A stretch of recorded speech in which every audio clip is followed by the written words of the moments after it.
uma entrevista exclusiva, a primeira ao vivo com o presidente eleito do Brasil, Jair Messias Bolsonaro. Parabéns pela votação, obrigado por me receber mais uma vez. Boa noite, presidente. Boa noite, eu que agradeço o jornalismo aí isento da Record. Obrigado, Eduardo. Presidente, o senhor foi responsável pela primeira derrota em 20 anos do Partido dos Trabalhadores numa eleição presidencial. Mais cedo, o candidato derrotado Fernando Haddad divulgou nas redes sociais uma mensagem de boa sorte ao senhor. Minha pergunta é simples: qual vai ser a sua relação com o contraditório, com a oposição, com quem pensa diferente do senhor? A oposição sempre é bem-vinda, até nos ajuda a evitar que algo de mal venha acontecer numa decisão possivelmente errada da tua parte. Logicamente, nós sabemos o que é oposição pela oposição. Isso, apesar de a gente esperar que não venha ocorrer, mas nós sempre nos preocupamos com isso. A oposição é bem-vinda, a liberdade de expressão é sagrada e vamos fazer um Brasil diferente agindo dessa maneira. Nessa esteira, é claro que a sua votação foi expressiva, 58 milhões de votos, mas se a gente fizer uma conta rápida e perceber os 45 milhões que foram para o seu adversário e mais aquelas pessoas que foram à urna, mas não escolheram o senhor como opção, brancos, nulos, as próprias abstenções, o senhor tem um recado importante do eleitor também, numa certa descrença na política tradicional. Como é que o senhor pretende conquistar essas pessoas? Bem, nós vamos governar, na verdade, para 208 milhões de pessoas, não apenas quem votou em mim. O Brasil está mergulhado na mais profunda crise ética, moral e econômica. E não vai ser uma pessoa ou um partido que vai tirar o país dessa situação. Precisamos do apoio de todos. Não queremos fazer nada que venha prejudicar ainda mais quem quer que seja no Brasil. E assim sendo, eu apelo ao entendimento de todos para que nos apoie, dê sugestões e quem esteja, porventura, no parlamento, ajude a aperfeiçoar essas ideias, porque o que está em jogo é o nosso Brasil. Estamos todos, sem exceção, no mesmo barco. Nesse quesito, o senhor tem um parlamento renovado, como há muito não se via, uma renovação histórica tanto na Câmara quanto no Senado. Como conversar com esses novos políticos, muitos deles nunca tiveram uma carreira política antes, sobre a sua pauta para o país? As conversas, na verdade, já começaram. É muito parlamentar novo, vários partidos já veio conversar comigo e tem conversado por aí também sobre a situação que se encontra o Brasil. Muitos, até de outros partidos, foram eleitos por estarem me apoiando. Quer dizer, o nosso nome ajudou a eleger não só uma grande bancada para o PSL, bem como parlamentares de outros partidos. E semana que vem, sim, estaremos em Brasília e buscaremos, junto ao atual governo, Michel Temer, aprovar alguma coisa no que está em andamento lá, como a reforma da Previdência, se não num todo, né, em parte do que está sendo proposto, porque evitaria problemas para o futuro governo, no caso, seria eu. Então, e também vamos buscar maneiras de evitar novas, ditas pautas bombas, que nós estamos com um déficit monstruoso e não podemos aumentar esse déficit ainda mais para a partir do ano que vem, sob o risco do Brasil entrar em colapso. Não queremos isso daí. Bom, entre as questões que o governo Temer parece ter valiosas, tem o teto de gastos, que está em vigor, que, segundo muitos, engessa, inclusive, investimentos futuros. O senhor é simpático à manutenção do teto como ele está? Olha, seria até dispensável a questão do teto, porque já estamos... nossa economia já está deficitária. Então não adianta você, por exemplo, querer revogar a emenda constitucional do teto, porque não tem como investir mais no Brasil. O teto, no meu entender, é importante, e se puder ser aperfeiçoado, será bem-vindo. Agora, na verdade, o que nós precisamos é destravar a economia do Brasil.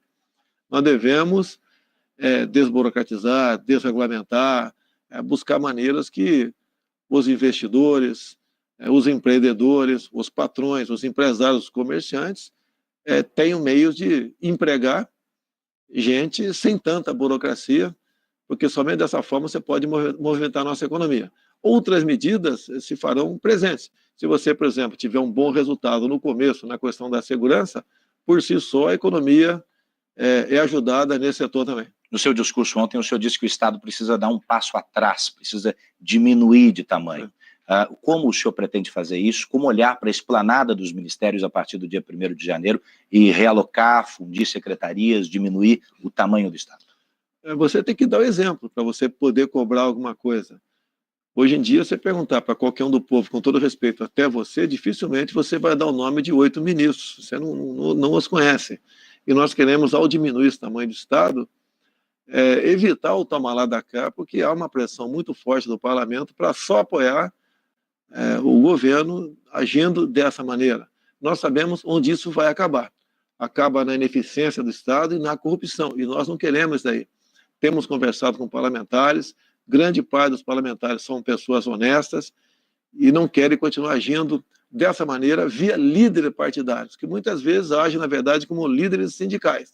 É essa velha forma de fazer política que eu preguei ao longo de todo o meu trabalho de campanha e queremos implementar agora. Se for possível conversar com líderes, sim. Caso contrário, aquilo que já vimos conversado no passado, conversar e pedir apoio individualmente por parte dos parlamentares. O senhor poderia confirmar aqui que essa vontade sua será também o primeiro ato como presidente, diminuir o número de cargos, corte no número de cargos? Nós vamos diminuir o número de cargos de comissão. Você necessita do comissionado, ele é muito importante. Eu, ao longo de 28 anos de deputado, sempre trabalhei com comissionados em Brasília. Você bem escolhendo, realmente você tem sucesso lá na frente. Então, diminuir o número de ministérios, diminuindo cargos em comissão, a questão do cartão corporativo tem que existir.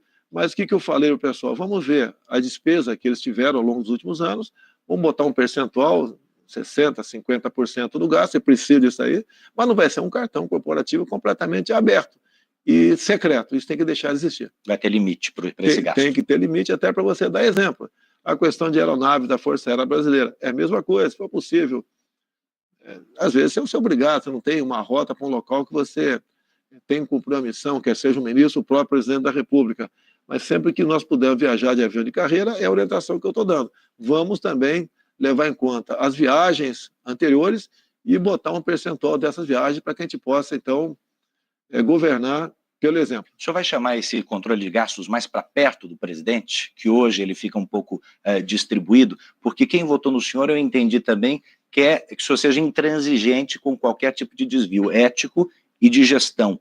Como compor isso? Como deixar essa cartilha clara e mais próxima do senhor? Olha, os nomes que nós já escolhemos, bem como aqueles que estão em vista, são pessoas extremamente responsáveis. Não precisa um presidente ficar em cima, por exemplo, do Paulo Guedes, ou do Onyx Lorenzoni, ou do general Heleno. Eles são responsáveis, são pessoas maduras, que têm uma história muito bonita de vida profissional, moral e ética. Você não precisa disso aí. Então, acho que apenas a decisão governamental nesse sentido, eles a cumprirão e também, assim como o presidente, vão fazer o seu trabalho pelo exemplo. O senhor citou alguns dos já confirmados. Tem alguém para avançar aqui, aproveitando que a gente está ao vivo? Está quase confirmado aí o coronel da Aeronáutica, o Marcos Pontes, que seria o ministro da Ciência e Tecnologia. O que falta para confirmar? Mas é um pequeno detalhe, porque o que acontece? É duro você confirmar o nome, né, e depois na frente mudar. Pelo que tudo indica, o Marcos Pontes será confirmado brevemente, seria então nossa quarta pessoa confirmada no Ministério. O senhor diria que estão desautorizadas outras nomeações ou outros nomes que têm surgido ao longo dos dias que não venham da sua boca? Eu tenho visto os jornais, né?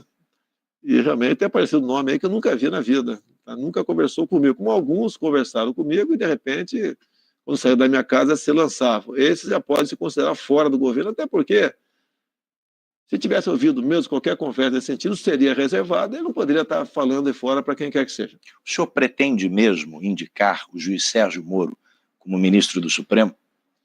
Bem, agora, como acabou o período eleitoral, se tivesse falado isso lá atrás, soaria oportunismo da minha parte, né? Eu pretendo, sim,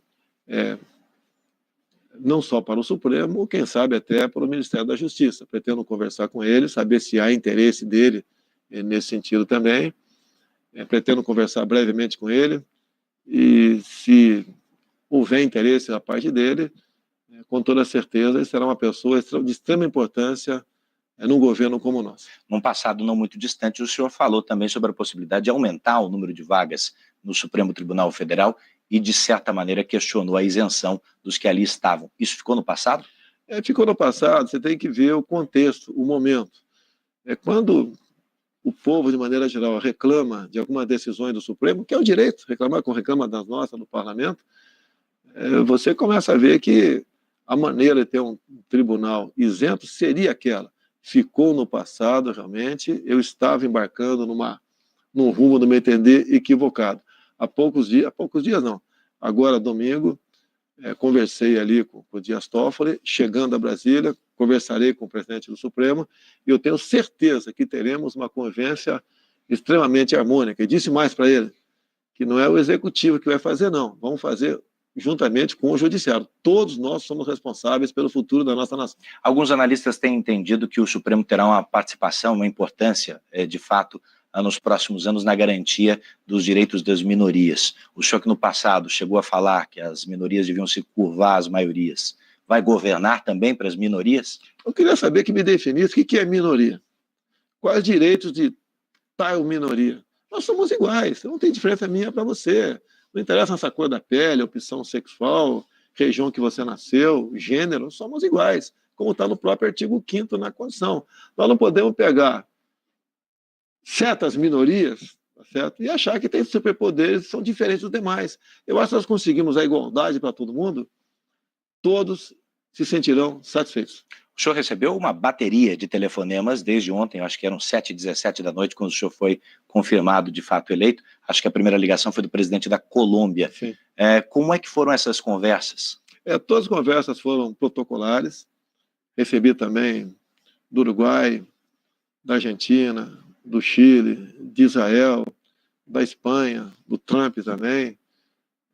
Foram conversas todas protocolares. Obviamente, eu estou muito feliz porque, apesar de protocolares, houve uma certa demonstração que nós podemos caminhar juntos com esses países para o bem dos nossos povos.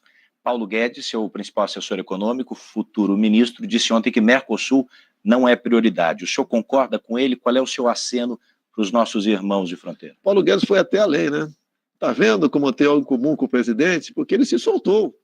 E eu vejo que ele é uma pessoa que tem no peito essa vontade de fazer pelo Brasil, não ficar no politicamente correto. O Mercosul tem sua importância, sim, mas está super valorizado, no meu entender. Foi muito bem gestado lá atrás, depois, no governo do PT, a questão ideológica passou a falar mais alto. Então, o Paulo Guedes foi muito bem nesse sentido, ninguém quer implodir o Mercosul, mas nós queremos dar a devida estatura para ele. Até, sem citar país aqui, para não criarmos problemas, já que eu sou o presidente eleito, né, teve país que burlava a questão de fazer comércio, outros, né, sem respeitar as cláusulas do Mercosul. E o Brasil, como o PT estava governando, dava essa liberdade total.